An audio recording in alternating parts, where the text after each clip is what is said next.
as we all probably know by now, there's been a lot of factual information just lately come out regarding the new PlayStation 5, so I'll go over that in a minute. But just before then, something that caught my eyes a few years back, and it's resurfaced again recently, and that is a giant Sonic statue found in the woods of Japan. Well, what started out like an urban myth turns out to be true. A secluded part of Japan, and not that easy to get to, in the middle of these woods, there is this giant statue of Sonic the Hedgehog. It was discovered by a niche group of people a few years back now. The Japanese media and news outlets have jumped all over it, and at last they've given us all the location. One of the first reports on this, I think it was Twitter, was back in 2015, where a bike enthusiast was basically tracking round parts of Japan where there's no coppers, so he can really open it up, and he flies past this statue of Sonic the Hedgehog on a snowboard. Now, the reason they wanted to keep the location a secret is that, like I've said, the statue is in a very remote location, and the locals are worried that once the location is fully verified, the statue's days are numbered and there is a risk of vandalism or even theft. Now, looking at the pictures, it does look like a Sonic from the 90s, and according to people, the statue did belong to an official Sega World theme park a few towns away from its now current location. Depending on which version of this you think is true, the statue was either purchased by a group of farmers, or the version I think is more realistic is it was purchased by, well, one of the people that used to work there at the theme park. They lived nearby, and as they're living in the woods, they thought, why not? You know, on the way to my house, turn left at Sonic the Hedgehog. I think it's a brilliant story. I hope it doesn't get vandalised. And what I've read also, they're going to give it a new lick of paint. Let's get him looking brand new. And certainly in the winter months, it does actually look as if he's snowboarding down the road. I think it's brilliant. I think it's quirky. I hope it remains. Well, if you are thinking of taking a trip to see this, well, this wonderful piece of Sonic history, you can. But like I'm saying to you, it's not the easiest places to get to.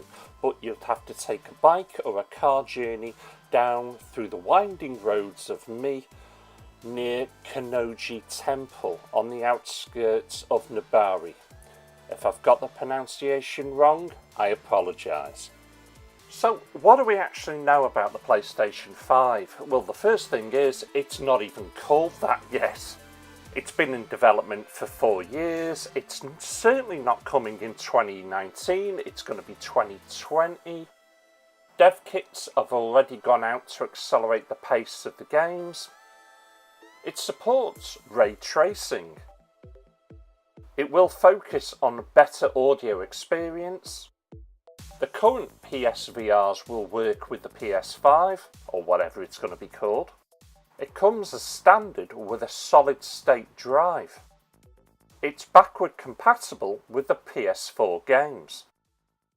It will accept physical media. So how do we actually know these are factual? Well, Mark Kearney recently had an interview with Wired. Now, if you don't know him, he is the lead architect and producer of the PlayStation 4, the PlayStation Vita, and the new PlayStation 5. And he had an interview with Wired where he told us. So we can take it that this is the first real direct information we're getting from Sony. So let's take a look at every one of those points I've made in a little bit more detail. Now, while Kearney was in that interview with Wired, he did not refer to the console as the PlayStation 5 in any way, shape or form. In fact, Kearney didn't even name the system at all. He simply kept referring to it as a next-gen console for the duration of the interview. While we can assume that it will probably be called the PlayStation 5 when it is officially revealed at some point us calling it the PS5 is still purely speculation. The console's been in development now for 4 years. This is of no real surprise. It takes them ages to get the right system. You know, think about it. Look how quickly your phones get upgraded and updated. Let's be honest, computers and consoles are really not that different. The second it's launched, it's more than less out of date. So this comes as no surprise that they've been working on this system for the last 4 years. It's not coming in 2019. He's literally told us that. Expect it in 2020. I'm speculating March, maybe April. Development kits. Now Sony has accelerated its deployment of these to the developers. Sony wants to give the creators plenty of time with what is possible with the new console. It sounds like the hardware is basically in the bag and we're getting ready for a reveal, a launch. The developers will then be able to finally show off the Sony's capabilities. It's not going to happen, like now. I reckon later this year, maybe back end, we're going to get a proper reveal. Now, one of the things I not mentioned in my bullet points is that it's using some impressive chipsets. If you look at the CPU and the GPU chips that the PS5 will use, the CPU is based on the 3rd generation of AMD's Ryzen line, and it contains 8 cores of the company's new 7nm Zen 2 micro architecture. Now this does sound like the PS5 CPU is a custom chip design specifically for the console rather than an off-the-shelf model. Now the GPU is also custom, a variant on Radeon's Nav family. It supports real-time ray tracing, which is what I'll get onto in a moment, a feature that hasn't been widely available at the consumer level before. It's mostly used in Hollywood effects and high-end processors. The ray tracing models how light interacts within the environment with various objects, textures, which increases the realism. The PlayStation 5 is the first reported console to support such a feature. But it doesn't stop there. The PlayStation 5 will also be able to do 2, 4, 6 and 8K HD gaming. There's hardly any 8K TVs out there. Now whether or not this is a true native 8K HD or whether or not it's just upscaled, we'll have to wait and see. But they did show that Gran Turismo demo, remember, that I showed you. That was in 8K. It would be fantastic if they can do it, and they are most certainly future-proof in this console. So basically, this is going to be a true next-generation console. It's certainly not going to be, say, a PlayStation Pro 2.0. No, this is definitely looking at the future. Now, I briefly mentioned there ray tracing and that the PlayStation 5 is the first console to ever have this. But what does that actually mean?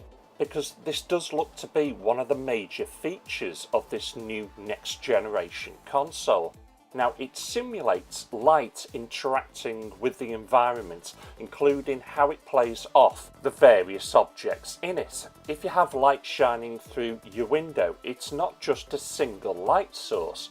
You would have light bouncing around off objects within different textures and colours, which creates the lighting profile of your room. Ray tracing can better simulate the realism of this.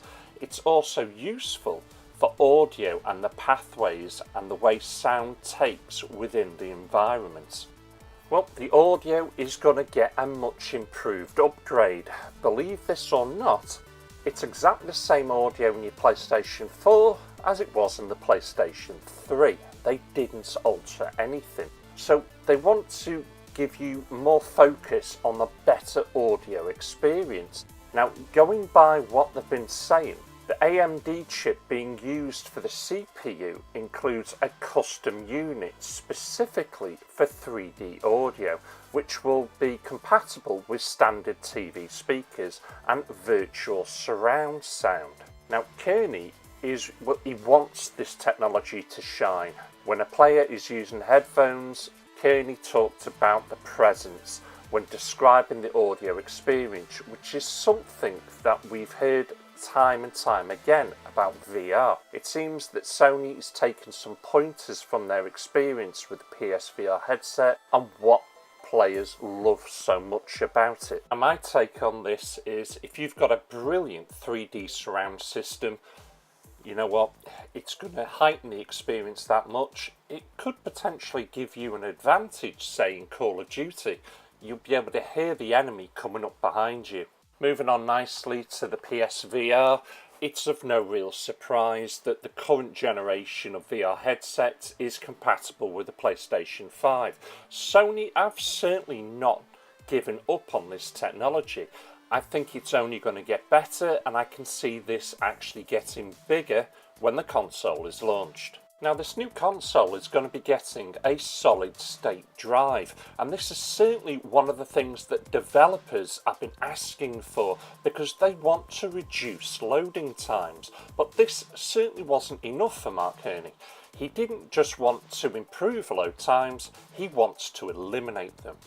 Now, he proved this by showcasing the fast travel in Spider-Man on the PlayStation Pro, which takes 15 seconds. Now, that's the bit where you're jumping from one area of the map to the other, and then you get a little cutscene with him, say, being on the underground. It takes 15 seconds for that to happen on a PlayStation Pro. The same time only takes 0.8 seconds on an early low speed PS5 dev kit.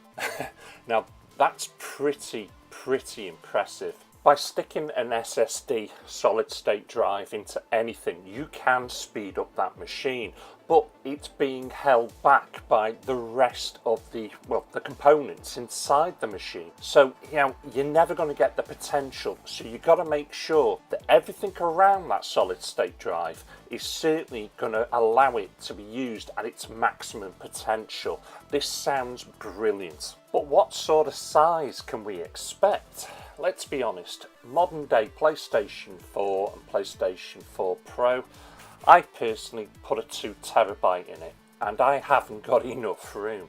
I think the minimal expectation is going to be 2TB. I cannot see them sticking anything larger in there due to costs. If we get 3, great, but I think the maximum we're going to see is a 2TB. Also, you're going to have a quieter machine. Remember, SATA drives are mechanical. That thing is spinning. It's also generating quite a lot of heat. So by sticking in a solid state drive, you've got heat reduction and you've got noise reduction. So expect a quieter console. This next generation console is also backward compatible, so don't worry, you'll still be able to play your PS4 titles on your PS5. But what about the PlayStation 1, 2 and 3? Again, I feel personally this has got to be a given. Microsoft are doing it. Come on, let's make sure that we have this confirmed as soon as possible. It will be fantastic to play those older generations on a proper modern TV with it being upscaled correctly. I cannot wait. Please, I hope this gets confirmed soon. Well, that's it. I think I've covered now all those points and I've given you a little bit more insight. This certainly does look to be a fantastic next generation console that we're going to be getting. I can't wait for more of the nitty gritty. Expect more snippets maybe like this throughout the year and a possible reveal near year end. I'm excited. Start saving your pennies because money wise, let's be honest, I think this could cost anything up to £500 this time. The PS4 was $399. Would you be expected to pay that little bit more for this added benefit? Yes, you would, and I think to a point you're going to have to. Sony will make a loss, of course, on this console like they have done in previous generations, but they're not going to take that bigger loss. So I think the maximum we could expect to spend is potentially £500. I hope not. I hope they can do it for $399, but we'll just have to wait and see. Well, I hope you've enjoyed this.